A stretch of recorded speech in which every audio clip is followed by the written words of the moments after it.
Banyak orang percaya bahwa kekuatan ilmu pengetahuan tidaklah terbatas. Sains adalah proses mengungkap mekanisme bagaimana alam bekerja. Dan pada akhirnya, setelah melakukan eksperimen dan penyelidikan yang cukup, setiap misteri akan dapat dipahami. Kegelapan ketidaktahuan akan sepenuhnya diterangi oleh cahaya akal budi, dan kita akan memiliki kebenaran tentang kehidupan dan alam semesta. Beberapa pengamat bahkan percaya bahwa kita sudah hampir mencapai titik ini sekarang. Jika kemajuan ilmu pengetahuan terus berlanjut pada tingkat yang sama seperti beberapa dekade terakhir, maka argumen ini berlaku. Hanya tinggal menunggu beberapa dekade lagi atau bahkan kurang sebelum semua misteri di alam semesta terpecahkan. Lagi pula, bukankah sebagian besar misteri terbesar sudah terpecahkan? Pada tahun 1971, ahli biologi Bentley Glass menulis, "Kita bagaikan penjelajah sebuah benua besar yang telah menembus batas-batasnya di sebagian besar titik mata angin dan telah memetakan rangkaian pegunungan dan sungai-sungai utama. Masih banyak sekali rincian yang harus diisi, namun cakrawala yang tak berujung sudah tidak ada lagi." Kita mengetahui bagaimana alam semesta bermula dengan Big Bang, bagaimana kehidupan berevolusi melalui mutasi genetik dan seleksi alam, dan bagaimana makhluk hidup mewarisi sifat-sifat orang tuanya melalui DNA. Dan kita pasti sudah hampir menjawab pertanyaan tersebut. Masih tersisa pertanyaan besar juga. Ilmu saraf akan segera dapat memberitahu kita apa yang menyebabkan kesadaran. Para ahli biologi akan segera dapat memberitahu kita bagaimana kehidupan berasal, dan para fisikawan pada akhirnya akan memberitahu kita apa realitas fundamental alam semesta. Namun, sampai titik ini, sains tampaknya tak akan sampai kepada keutuhan pemahaman sebagaimana yang dibayangkan. Misteri di gelanggang alam semesta masih tak terjangkau oleh teknologi paling canggih yang kita miliki sekarang. Sebelum melangkah ke pertanyaan mengapa sains tak dapat dan tak akan sampai kepada keutuhan puzzle misteri alam semesta, ada baiknya kita runut terlebih dahulu logikanya. Alam semesta setidaknya berisi dua hal, benda mati dan makhluk hidup. Kedua isian ini dinaungi oleh dua ilmu besar, yakni fisika dan biologi. Di dalam fisika sendiri, akhir-akhir ini dibedakan antara dua hal, yakni fisika klasik yang mengurusi alam makro berupa planet, bintang, lubang hitam, dan sebagainya, di mana teori relativitas Einstein menjadi juru bicaranya, dan fisika kuantum yang mengurusi alam di skala kuantum yang tak kasat mata namun menjadi dasar dari eksistensi alam semesta, dengan juru bicaranya adalah salah satunya Max Planck. Baik fisika maupun biologi sampai hari ini masih berupaya mencari suatu teori terakhir atau teori pamungkas tentang segala hal. Para saintis masih mencari mekanisme tunggal yang mengatur alam semesta, sehingga tampak bekerja sedemikian rupa seperti yang kita saksikan. Dengan demikian, sains yang lahir di barat melihat dunia sebagai suatu mekanik yang terpengaruh oleh pandangan Newton. Ia mencari cara kerja dari dunia itu sendiri. Pandangan ini tak sepenuhnya keliru, tapi juga tak lepas dari rumpang. Pandangan ini sangat berlainan dengan mistisisme timur yang memandang dunia secara organis, bahwa ada kaitan yang antar benda di dalam dunia ini yang bekerja secara alamiah. Apakah kedua pandangan ini sama sekali bertentangan? Simak penjelasan dari Fritjof Capra berikut ini. At the forefront of contemporary science, the universe is no longer seen as some kind of a machine composed of elementary building blocks. We have discovered that the material world ultimately is an inseparable network of relationships. That the planet as a whole is a living, self-regulating system. The view of the human body as a machine and of the mind as a separate entity has given way to a view that sees not only the brain but also the immune system, the bodily tissues, and even each single cell as a living cognitive system. Hampir 50 tahun yang lalu, seorang mahasiswa pasca sarjana muda bernama Stanley Miller berhasil mensintesis asam amino, bahan dasar penyusun kehidupan, dari simulasi kimia atmosfer bumi. Setelah itu banyak ilmuwan yang percaya bahwa masalah asal-usul kehidupan akan segera terpecahkan. Namun penelitian selama 5 dekade tidak membawa kemajuan lebih lanjut pada eksperimen Miller. Molekul yang dapat mereplika diri yang dicari-cari oleh para ahli biologi ternyata sulit dipahami. Faktanya, beberapa ilmuwan seperti Francis Crick menemukan bahwa peluang terjadinya kehidupan di planet ini secara tidak sengaja sangatlah besar, sehingga mereka mengembangkan konsep panspermia yang menunjukkan bahwa bumi dibuahi dari ruang antar bintang.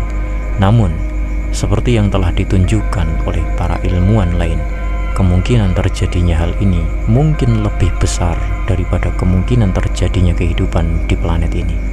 Hal ini juga berlaku pada pertanyaan besar biologi perkembangan. Bagaimana sel tunggal yang telah dibuahi berkembang menjadi makhluk hidup multiseluler yang kompleks? Setelah keberhasilan mereka dalam memecahkan kode genetik pada tahun 1960-an, beberapa ahli biologi molekuler terkemuka di dunia mengalihkan perhatian mereka pada masalah ini karena percaya bahwa mereka hanya membutuhkan waktu 1 atau 2 dekade untuk menemukan jawaban mendasar. Mereka berharap untuk menemukan bahwa perkembangan entah bagaimana dikodikan ke dalam DNA, namun segera menyadari bahwa hal ini tidak terjadi dan bahwa pengaruh formatif lain yang tidak diketahui pasti sedang bekerja. Namun sekali lagi, setelah melakukan penelitian selama beberapa dekade, para ahli biologi tidak dapat menentukan dengan tepat apa yang dimaksud dengan semua hal ini. Dengan cara yang serupa, banyak ahli saraf pernah yakin bahwa masalah kesadaran akan segera terpecahkan.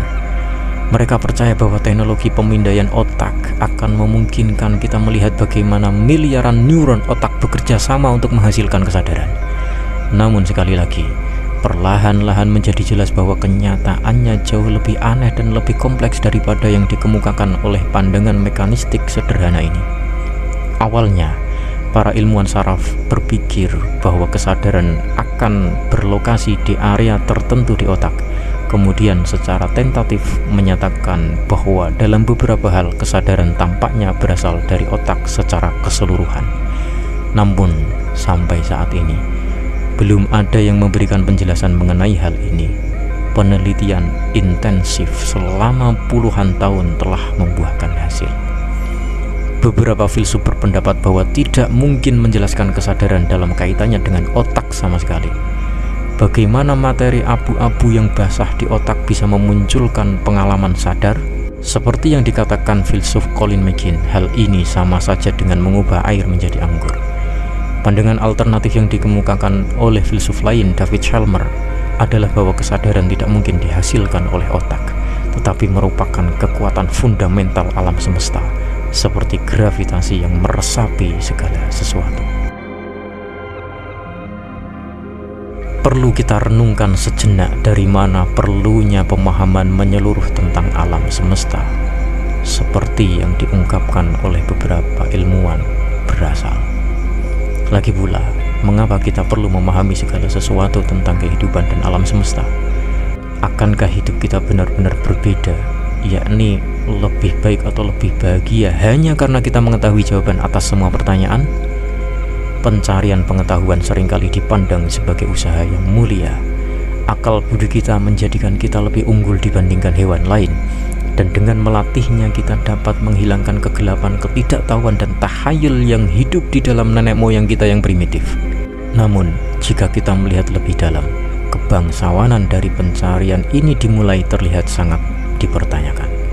3 atau 4 abad yang lalu, penjelajahan dan penjajahan dunia juga dipandang sebagai suatu usaha yang mulia. Kelas penguasa di Eropa dikuasai oleh keinginan untuk menjelajahi wilayah-wilayah yang belum diketahui, untuk membawa pulang harta karun dari wilayah tersebut, dan untuk menyebarkan peradaban dan agama maju mereka kepada masyarakat kafir. Upaya ini kurang lebih telah selesai sekitar 1 abad yang lalu.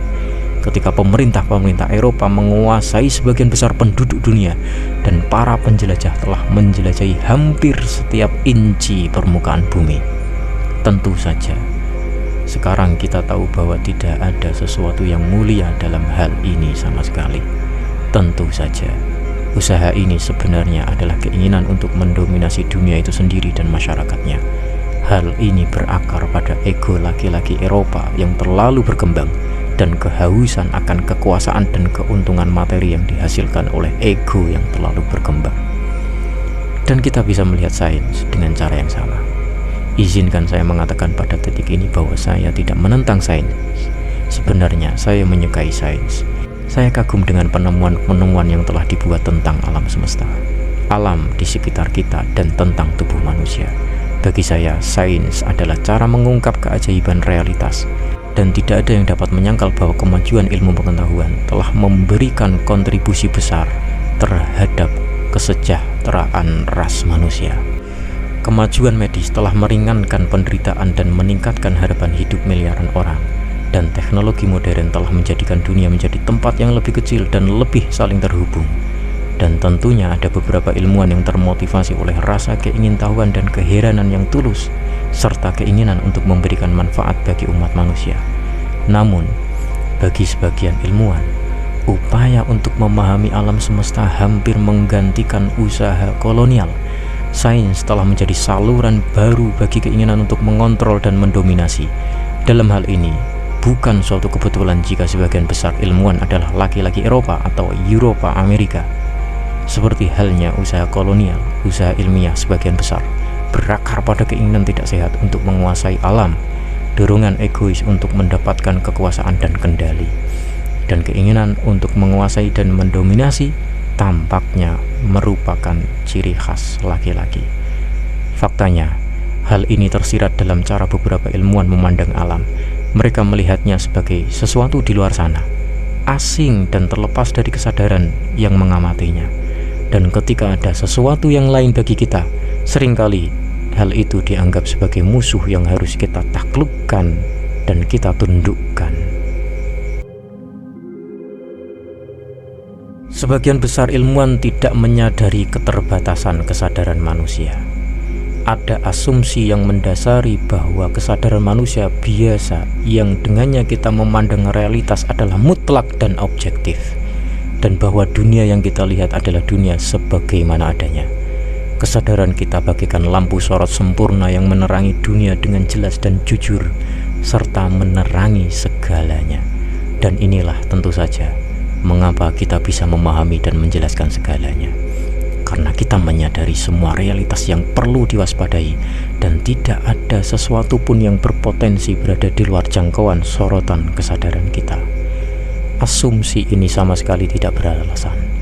Salah satu cara memandang evolusi adalah dengan melihatnya sebagai proses di mana makhluk hidup menjadi semakin kompleks secara fisik dan pada saat yang sama semakin sadar akan realitas. Dari amuba, invertebrata, serangga, burung, hewan, kera, dan manusia, sorotan kesadaran menjadi semakin kuat. Jika amuba mempunyai secercah kesadaran yang memungkinkan mereka bereaksi terhadap perubahan di lingkungannya, maka manusia mempunyai sorotan kesadaran yang kuat yang memberi kita kesadaran yang luas dan tepat mengenai dunia di sekitar kita, tingkat konseptual yang signifikan. Kesadaran yang memungkinkan kita untuk sadar akan kematian dan akan masa depan dan masa lalu, dan juga tingkat kesadaran diri sehingga kita tidak hanya sadar tetapi benar-benar menyadari bahwa diri kita sedang sadar. Memang benar bahwa ada beberapa hewan tingkat tinggi seperti lumba-lumba atau simpanse yang tampaknya sadar akan kematian dan diri mereka sendiri. Namun kesadaran ini tampaknya tidak sekuat yang kita miliki. Namun hanya karena kesadaran kita lebih intens dan luas dibandingkan hewan lain bukan berarti kita sadar pada tingkat absolut. Hal ini sama saja dengan menyatakan bahwa umat manusia saat ini adalah puncak dari keseluruhan proses evolusi, dan hal ini jelas menggelikan. Faktanya, dengan asumsi evolusi terus berlanjut, tidak dapat dihindari bahwa pada suatu saat di masa depan akan muncul makhluk hidup yang lebih kompleks dan lebih sadar daripada kita, Sama seperti kita lebih kompleks dan sadar daripada domba atau sapi. Makhluk-makhluk ini akan lebih sadar akan lingkungan sekitar mereka dibandingkan kita, dan mungkin lebih sadar akan diri mereka sendiri dibandingkan kita.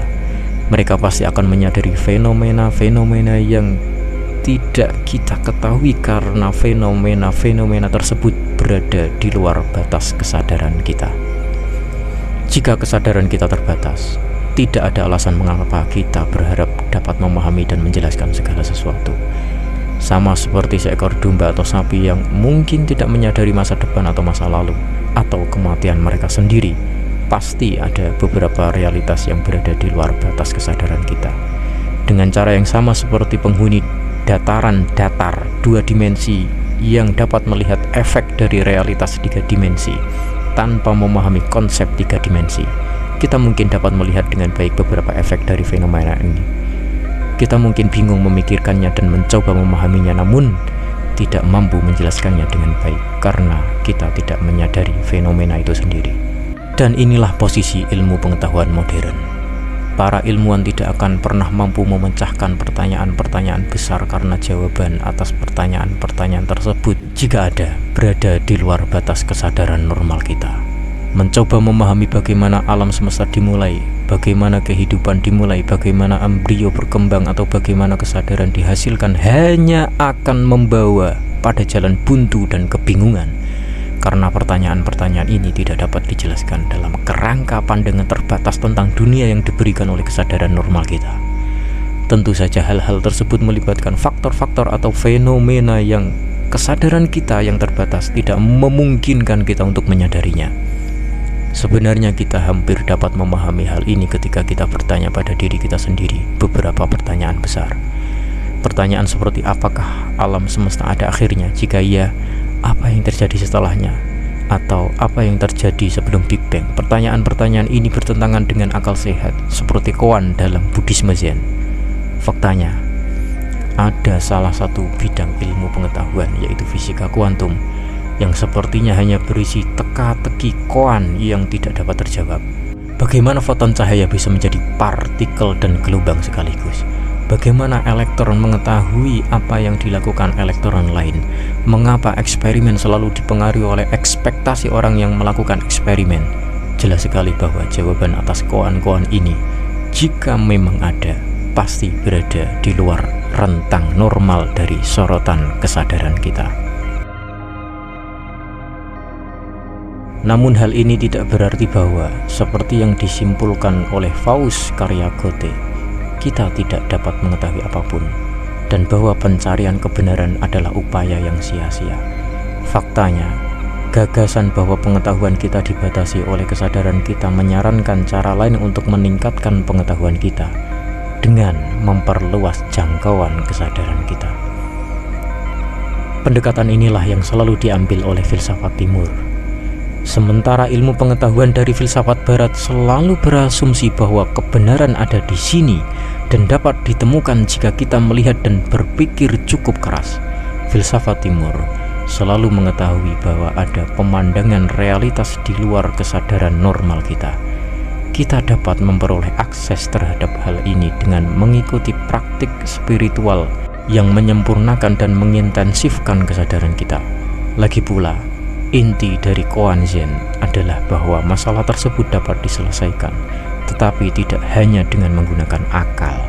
Tujuannya adalah untuk membingungkan dan melumpuhkan intelektualitas, sehingga membantu menciptakan kondisi kesadaran yang lebih penuh atau lebih tinggi, sehingga solusi terhadap koan tiba-tiba menjadi jelas.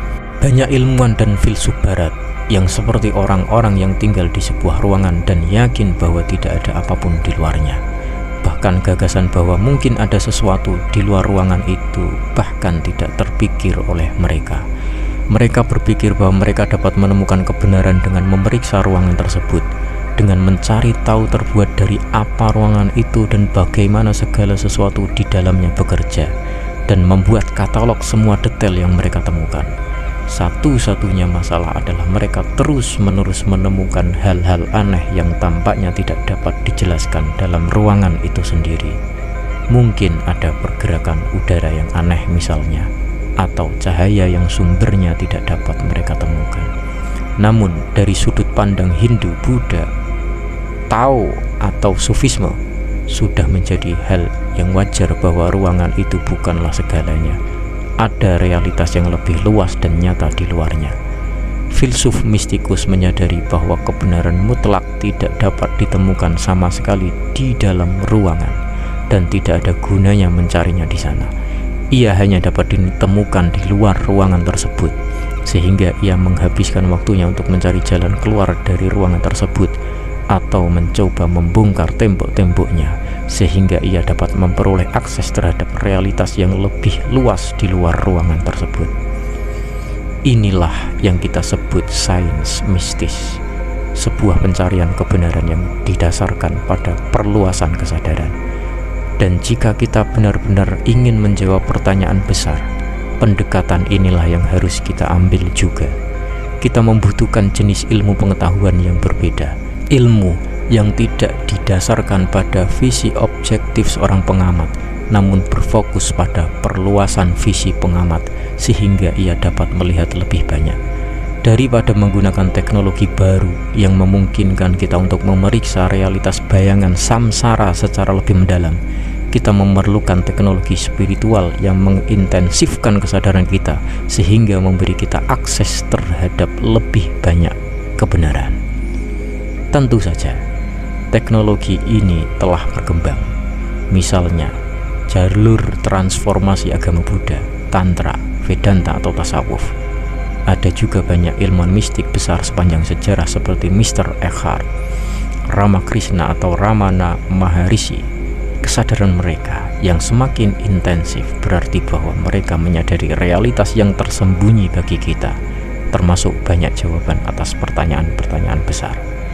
Ananda Sutra misalnya, oleh salah satu filsuf mistik India abad ke-20 yang paling luar biasa, P.R. Sarkar, memberikan penjelasan lengkap tentang kehidupan, alam semesta, dan segala sesuatu dari sudut pandang kesadaran yang diperluas.